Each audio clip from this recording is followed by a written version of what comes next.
तो नमस्कार, एक बार फिर से आप लोगों के सामने हाजिर है एक नई वीडियो लेकर। देखिए, लगातार हर टीम के बारे में हम आपको बता रहे हैं, आईपीएल 2023 की लगातार जानकारियां दे रहे हैं। अब मैं आप लोगों को बताऊंगा राजस्थान के बारे में। राजस्थान का मिडिल ऑर्डर क्या होना चाहिए। राजस्थान के मिडिल ऑर्डर पर सवाल है मेरे भाई, बहुत बड़े राजस्थान के मिडिल ऑर्डर पर सवाल है। तो राजस्थान का मिडिल ऑर्डर क्या होना चाहिए, किस तरीके से कौन से खिलाड़ी राजस्थान के मिडिल ऑर्डर में आने चाहिए, यह मैं आप लोगों को बताऊंगा। यहां पर देखिए, राजस्थान का अगर मैं टॉप ऑर्डर बताऊं तो टॉप ऑर्डर तो लगभग फिक्स है जो होने वाला है। मिडिल ऑर्डर पर सवाल है तो मिडिल ऑर्डर के बारे में जानकारी लेकर आऊं। मिडिल ऑर्डर में जो बल्लेबाज होने वाले हैं वो हेटमायर होने वाले हैं, पराग होंगे, इस बार होल्डर भी होंगे, अश्विन होंगे, फरेरा इनके एक टीम में फरारी कार की तरह दौड़ते हैं, फरेरा होंगे, देवदत्त पडिक्कल और जो रूट भी इनके टीम में इस बार है, वो भी मिडिल ऑर्डर के बड़े बल्लेबाज हैं। तो ये होने वाले हैं। अब कौन कौन से वो खिलाड़ी होंगे जो मिडिल ऑर्डर में होंगे राजस्थान के, ये मैं आप लोगों को बताता हूं। देखिए, सबसे पहले तो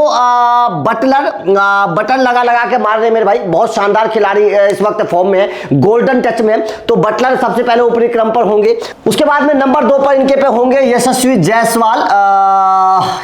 जायसवाल नंबर 2 पर होंगे। इसमें ये दोनों खिलाड़ी बेहतर कर रहे हैं, मुझे लग रहा है कि गोल्डन टच में दोनों हैं और दोनों इस बार होने वाले हैं।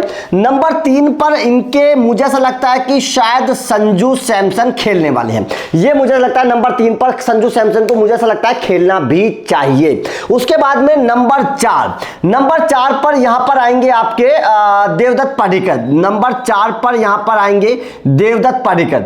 उसके बाद में क्या होगा, नंबर 5, नंबर 6, नंबर 7, नंबर 8, ये कौन से 4 खिलाड़ी होने चाहिए राजस्थान के, उसको लेकर मैं आप लोगों को बता देता हूं। तो देखिए, नंबर 5 पर अगर बात नंबर 5 की करें तो नंबर 5 पर मुझे ऐसा लगता है कि हेटमायर से बेहतर खिलाड़ी इनके पास नहीं है। नंबर 5 पर कमाल की बल्लेबाजी करते हैं और जब नंबर 5 के खिलाड़ी का नंबर आता है ना, तो 10 ओवर से ज्यादा ओवर फेंक चुके होते हैं, मतलब आधी पारी से ज्यादा खत्म हो चुकी होती है। तो ऐसे में वहां पर ऐसा खिलाड़ी होना चाहिए जो तेज गति से रन बना सके, जिसके पास चौके छक्के लगाने की खूब काबिलियत हो। तो वहां पर मुझे ऐसा लगता है कि हेटमायर है।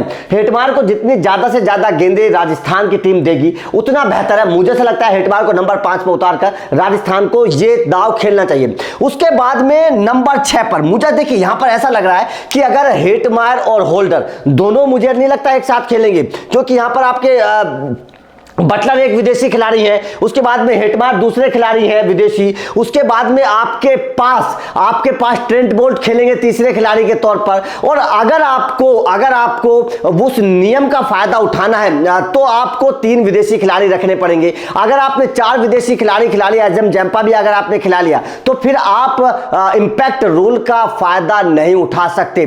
तो यहां पर राजस्थान को यह भी ध्यान रखना है कि 3 विदेशी खिलाड़ी रखने हैं अगर आपको इंपैक्ट रूल का फायदा लेना है। इंपैक्ट रूल का फायदा नहीं लेना है तो भाई 4 विदेशी खिलाड़ी आप एडम जंपा को भी खिला सकते हैं। तो यहां पर फिर होल्डर के साथ मामला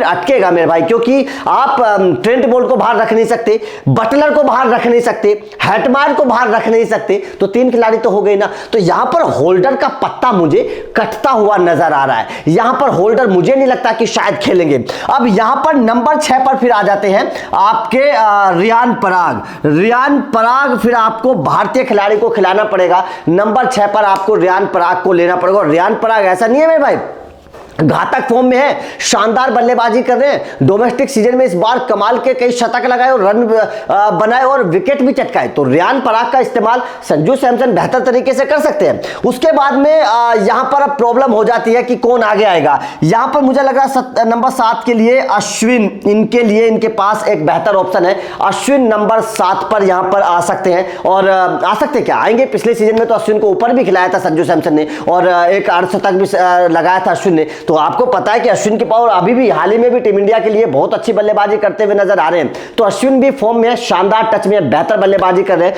तो अश्विन को नंबर 7 पर खिलाया जाएगा। अब बटलर हो गए, जायसवाल हो गए, संजू हो गए, पडिक्कल हो गए, हेटमायर हो गए, पराग हो गया, उसके बाद में अश्विन हो गए। उसके बाद में नंबर 8 पर कौन आएगा, यह बहुत बड़ा सवाल होगा। नंबर 8 पर मुझे ऐसा लगता है कि यहां पर ट्रेंट बोल्ट को ये खिलाएंगे या फिर एडम जंपा। ट्रेंट बोल्ट को यहां पर खिलाएंगे।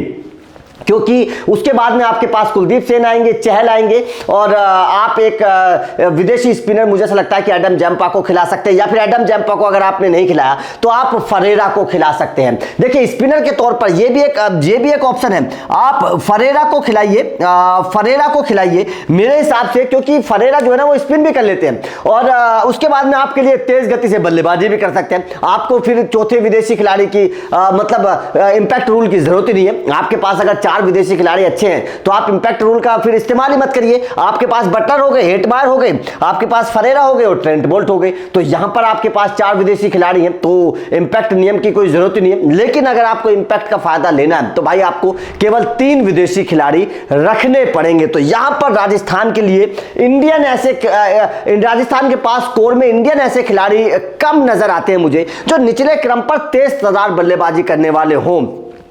मुझे ऐसा लगता है कि राजस्थान को थोड़ा सा यजुवेंद्र चहल को बल्लेबाजी सिखानी चाहिए, थोड़ा सा मसल्स बनवाइए उनके, ताकि वो चौके छक्के लगा पाए और राजस्थान के लिए बेहतर काम कर पाए। लेकिन मुझे ऐसा लगता है कि नंबर 4 तक फिक्स है, नंबर 5 पर हेटमायर, पराग, अश्विन और उसके बाद में फरेरा। अगर ये रहेगा मध्यम क्रम राजस्थान का तो शायद बेहतर होगा, बढ़िया होगा और शायद इस मध्यम क्रम के साथ राजस्थान बेहतर प्रदर्शन कर सकती है। आपका राजस्थान के मिडिल ऑर्डर को लेकर क्या मानना है, क्योंकि बड़ा सवाल है, बड़ा असमंजस है राजस्थान के मिडिल ऑर्डर पर। आप कमेंट करके मुझे बताइएगा कि राजस्थान का मिडिल ऑर्डर आप क्या देखना चाहते हैं, किस खिलाड़ी को मौका देना चाहते हैं इंपैक्ट रूल को ध्यान में रखते हुए। तो कमेंट करके मुझे बताइएगा, वीडियो को शेयर कर दीजिएगा, चैनल को सब्सक्राइब कर लेना, क्योंकि इस तरीके की वीडियो मिलती रहेंगी। Thank you very much.